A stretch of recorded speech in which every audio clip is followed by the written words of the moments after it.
Hello and welcome. Today we are reviewing a profile piece on Israeli pop star Noa Kirel, covering her fifth Park HaYarkon concert, her marriage, her connection to faith, her new song Ula Pupa, her acting role in Argentina, and her initiative regarding dancers from the periphery. Let's get straight to work. Yeah, let's dive right in. The material currently reads more like a press release checklist than a cohesive narrative journey, which unfortunately dilutes the emotional impact of the subject's growth. I felt that immediately. It has that staccato rhythm of a news ticker. Exactly. We get the venue stats, then the relationship status, then the religious observance, Then the new track release. Right. Yeah, and then the acting gig. It really just feels like the writer had a list of mandatory talking points from a publicist and just worked their way down the line. And that brings us to the core weakness here. The weakness is that the text jumps rapidly between these disparate topics without a central thesis tying them together. Right. Specifically, the transition from the puppet metaphor in her music to the logistics of recruiting dancers is jarring, and it completely disconnects the listener. It really does. 1 minute, we are deep in the artistic symbolism of her lyrics where she's reclaiming her agency, and the very next, we are discussing hiring practices in geography. It creates a serious whiplash effect. I mean, you're trying to process the lyrics of Ula Pupa, where she says she isn't a booba. A doll or a puppet. Exactly, a puppet. And then suddenly we are in a completely different headspace regarding the map of Israel and where her backup dancers live. It's totally disconnected. It feels like two different articles spliced together with tape. The reader has to do way too much work to figure out why these two things are in the exact same paragraph. Precisely. And the reader shouldn't be doing the heavy lifting there. The writer should. Right. So the suggestion here is to adopt a golden thread theme. Specifically, use the concept of maturation and autonomy to weave these isolated facts into a story about a star taking ownership of her life. Maturation and autonomy, that is a really strong anchor. It changes the whole framing.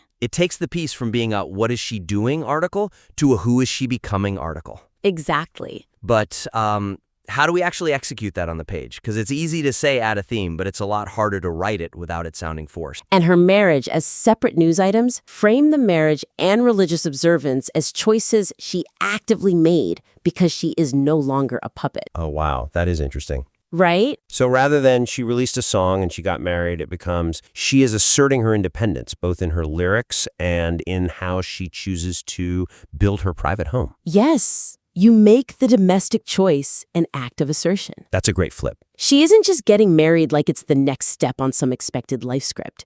She is actively constructing a private sphere that she controls, just like she controls her set list now. I love that. And we can extend this further.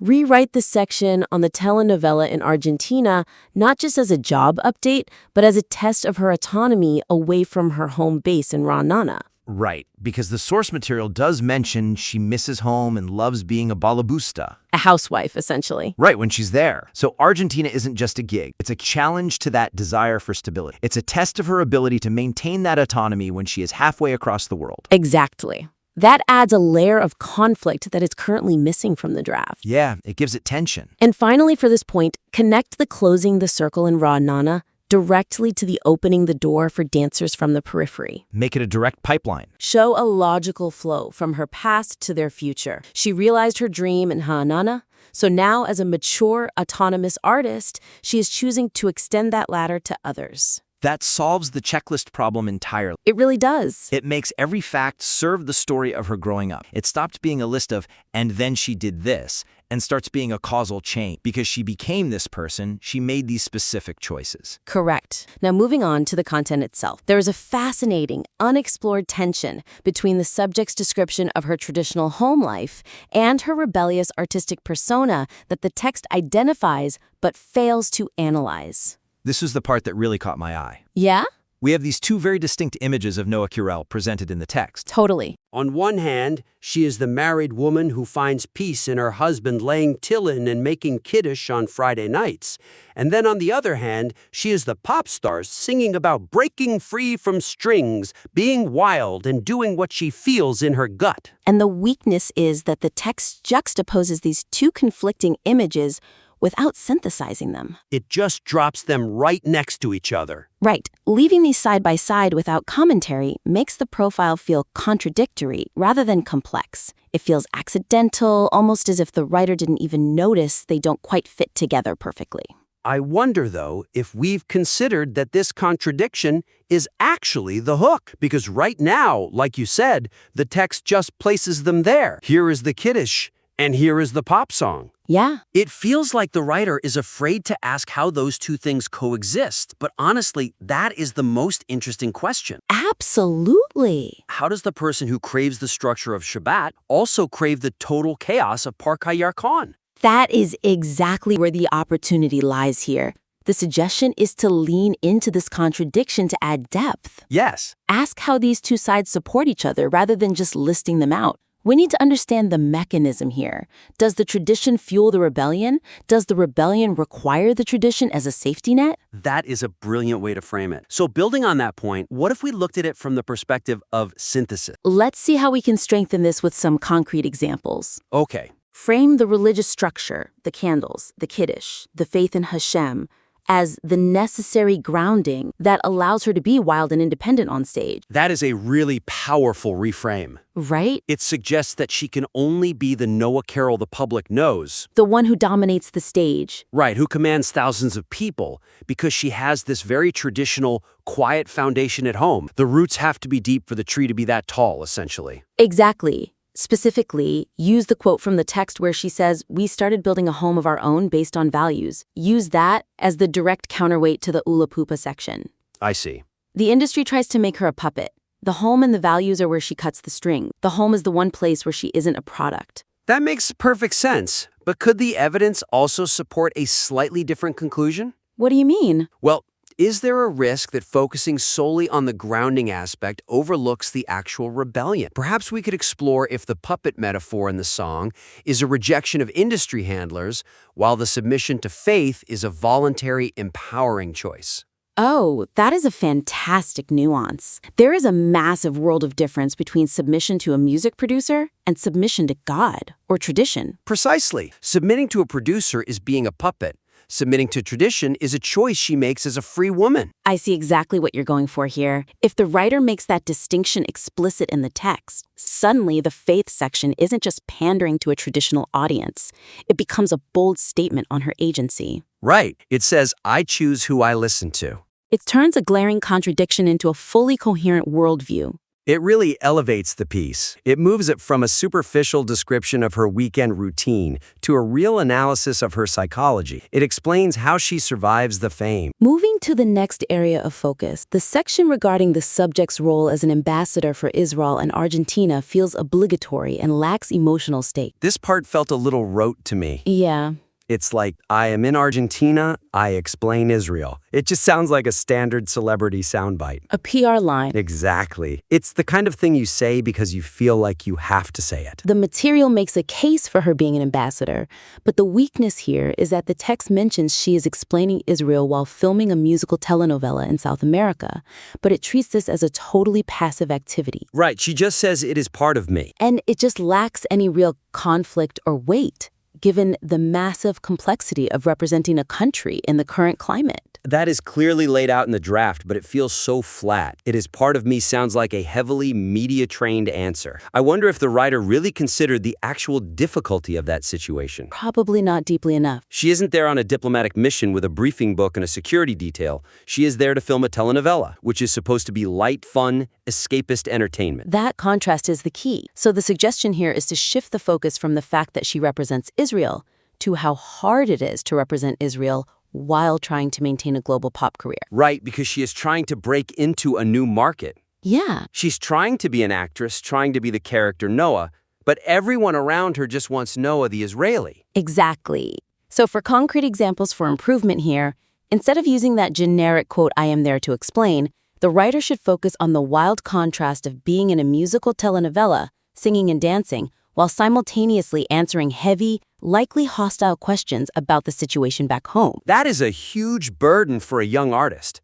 I mean, just imagine trying to get into the headspace for a light romantic musical scene right after having to defend your country's military actions to a crew member. It's insane. That is a massive internal conflict. So highlight that specific pressure. The text mentions she is Noa in the show, and she is Noa in real life. The lines are totally blurred. Right. Use that blurring to show the real toll it takes on her. And this brings us to a critical transition point in the structure. Is the connection between her time in Argentina and her return to Israel fully established in the material, or is that an area to potentially bolster? It absolutely needs bolstering. Rewrite the transition to show that her desire to recruit dancers from the periphery, which comes later in the text, is a direct reaction to her time abroad. Oh, I like that. Perhaps it is a fierce desire to reconnect with her roots after having to defend them overseas for months. That is fascinating. So the logic for the reader becomes, I spent months explaining who we are to absolute strangers, and now I want to uplift the people who actually live here. Exactly. It gives the international section a real purpose in the narrative,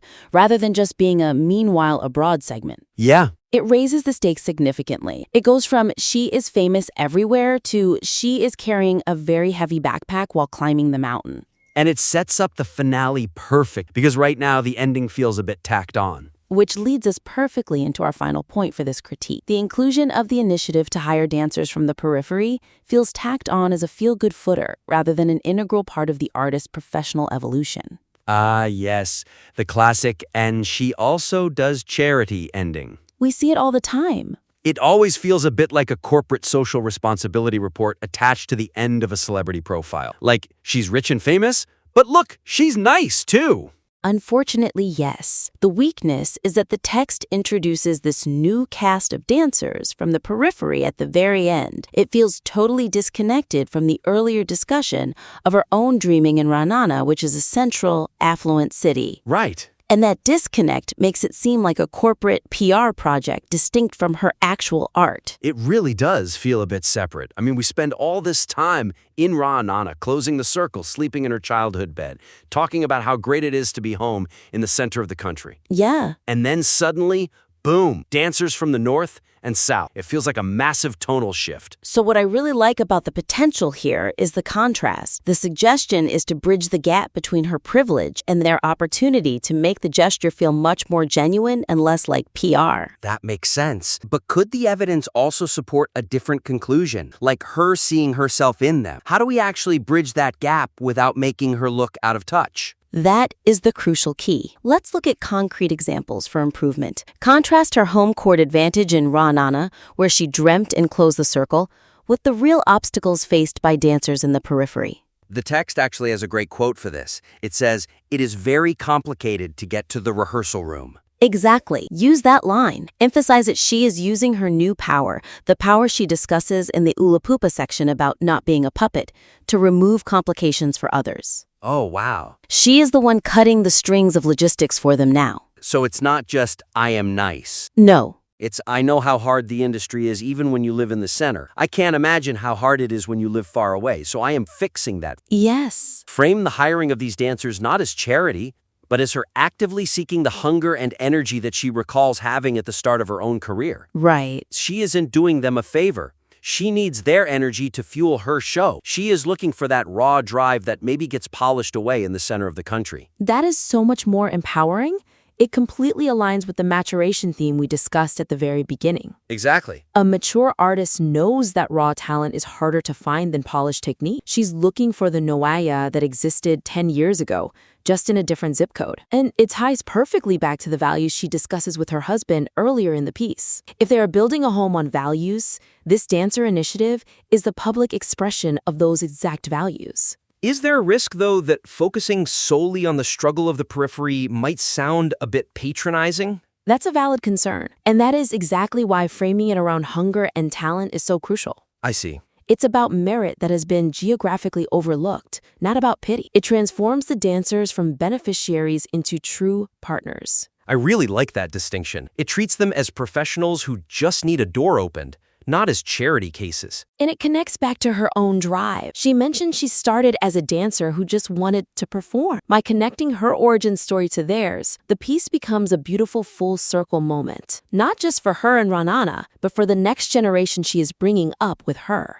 It really tightens the whole piece. Suddenly, the dancers aren't a footnote, They are the legacy. Exactly. They are the proof that her autonomy is being used for something much bigger than herself. Precisely. So, let's quickly recap the main points of our critique today. First, we need to address the checklist problem. The material must stop reading like a series of disjointed updates. Find the golden thread of maturation and autonomy to bind the marriage, the music, and the career moves together. Right. Stop listing, start weaving. Make the reader feel the connection between the song lyrics and the life choices. Second, synthesize the tension. Don't just place the traditional Jewish home next to the provocative pop star. Analyze how the structure of the former enables the freedom of the latter. Turn the contradiction into a superpower. Show us that the balabusa is exactly what makes the pop star possible. Third, raise the stakes on the international angle. Move beyond the mere fact that she represents Israel and focus on the emotional weight and difficulty of doing so in a hostile climate.